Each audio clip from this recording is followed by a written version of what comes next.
जी अस्सलाम वालेकुम रहमतुल्लाह। हिंदुस्तान च रहने वाले साढ़े जितने भी मज़लूम दोस्त बिरान है ये वीडियो ना आस्ते पिछले 7 दिनों से वहाँ पर जो सिख कम्युनिटी है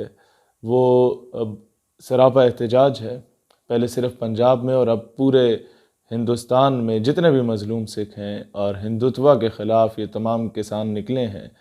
और ये बात अब दुनिया के सामने वाज़े हो चुकी है कि India is no more a secular state. ये एक हिंदू स्टेट है और हिंदू स्टेट भी सिर्फ नहीं रही बल्कि सिर्फ ब्राह्मणों के लिए, जो सो कॉल्ड ऊंची ज़ात वाले ख़ुद को कहते हैं, उनके लिए बन चुकी है। ना दलित्स को उनके राइट्स मिल रहे हैं, ना शूदर्स को उनके राइट्स मिल रहे हैं। मुसलमानों के साथ जो आसाम में हुआ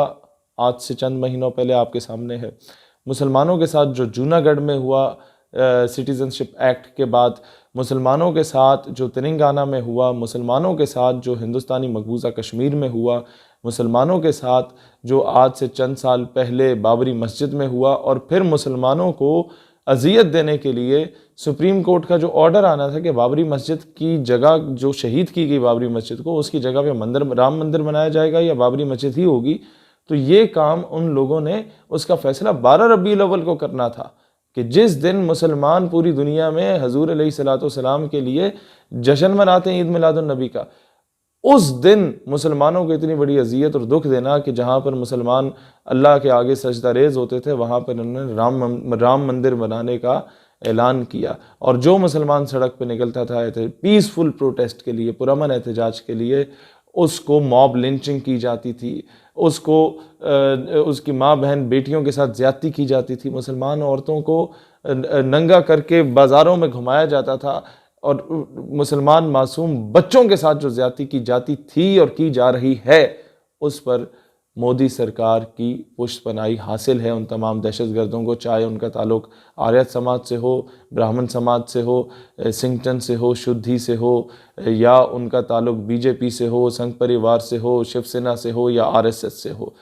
ये तमाम दहशतगर्द तंजीमें, ना यूनाइटेड नेशंस ने इनको आज तक दहशतगर्द डिक्लेयर किया, ना इन तंजीमों के ख़िलाफ़ ये so called human rights NGOs निकली हैं, क्योंकि इनको दहशतगर्द सिर्फ मुसलमान नज़र आता है जो हमेशा से अमन का दर्स देता है। अब आते हैं हमारे जितने भी सिख दोस्त वहाँ पर एहतजाज कर रहे हैं। मैं आपसे एक बात कहना चाहूँगा, कायदे आज़म मोहम्मद अली जिन्ना रहमतुल्लाह अलैह ने, जिन्ना साहब ने, जो मुसलमान, वो एक बड़े मॉडरेट किस्म के और बड़े मॉडर्न किस्म के आदमी थे, उस दौर में भी कायदे आज़म ये समझ गए थे कि मुसलमान और जो बाकी माइनॉरिटीज़ हैं बर सग़ीर की, वो हिंदुस्तान में सेफ नहीं हैं,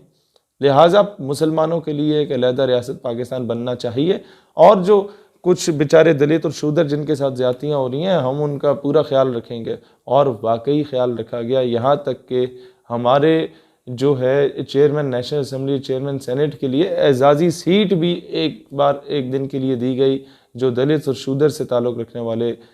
कम्युनिटी थे। हम लोगों ने, हमारे पास माइनॉरिटीज़ के लिए प्रॉपर रिज़र्व सीट्स होती हैं, और जो सिख यात्री हैं वो बहुत अच्छी तरह से जानते हैं कि जब भी वो पाकिस्तान आए हैं उन्हें हमेशा से सीने से लगाया गया है, उन्हें हमेशा से उनका ऑनर दिया गया, रिगार्ड दिया गया, चाहे वो ननकाना साहिब में आए, चाहे वो हसन अब्दाल में आए, बाबा गुरु नानक के वहाँ पर पंजा साहब आए, जहाँ पर भी वो आए उनको प्रॉपर ऑनर दिया गया। पाकिस्तान ने ये सारा कुछ किया जो हमें दर्स रसूलुल्लाह सल्लल्लाहु अलैहि वसल्लम से हमेशा से मिला कि आप जहाँ पर मेजॉरिटी में होते हैं वहाँ पर माइनॉरिटीज़ का ख्याल रखना आपकी जिम्मेदारी होती है। लेकिन what India is doing is pathetic. Hindustan ने 1984 में सिखों के साथ क्या किया, हिंदुस्तान ने 1992 में मुसलमानों के साथ क्या किया, मक्का मस्जिद के साथ क्या किया, बाबरी मस्जिद के साथ क्या किया, पूरे हिंदुस्तान के हिंदू एक्सट्रीमिस्ट इकट्ठे हुए और उन लोगों ने आके बाबरी मस्जिद की एक एक ईंट को शहीद किया, मुसलमान औरतों के साथ ज़्यादती की, मुसलमानों को कहा कि जी तुम राम राम बोलो, जो ना बोले उसको उसका सर कलम कर दिया जाता था, उसका सर जो है वो काट दिया जाता था, गर्दनें उड़ा दी जाती थी। और हिंदुस्तानी पुलिस और उसकी आर्मी देख रही थी कि हिंदुस्तान के मुसलमानों के साथ क्या हो रहा था। मुसलमानों का सबसे बड़ा मैं समझता हूँ जो कसूर था सिटीजनशिप एक्ट के बाद, जब वो पूरा हिंदुस्तान का मुसलमान सड़क पे निकला तो उन्होंने ये मुतालबा नहीं किया कि अब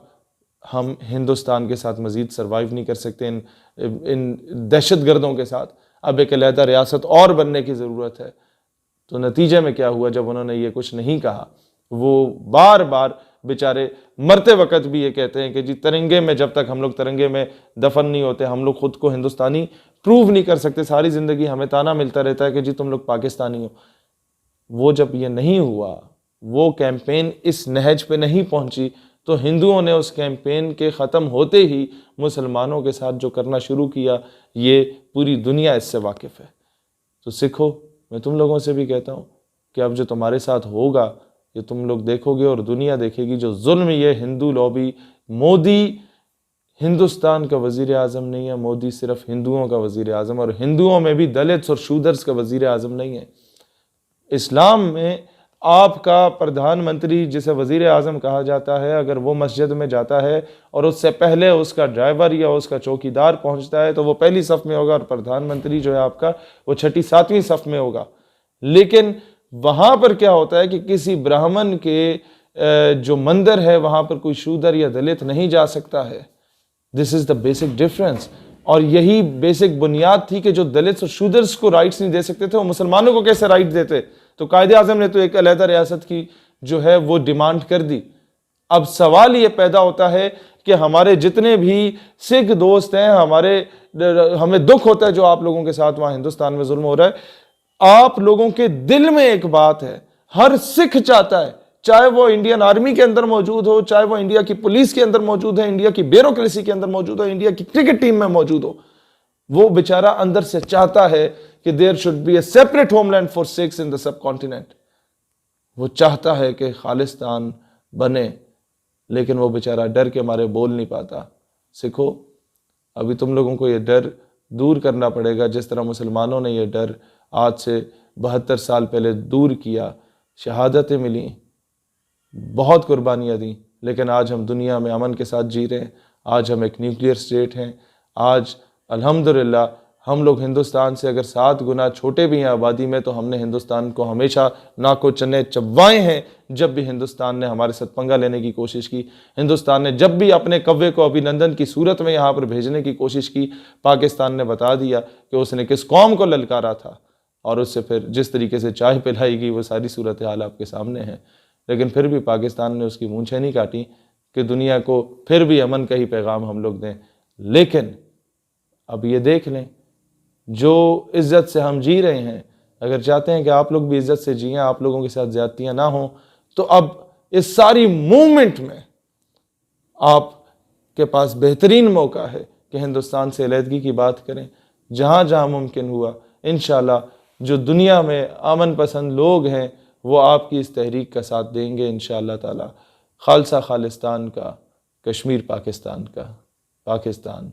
हमेशा जिंदाबाद।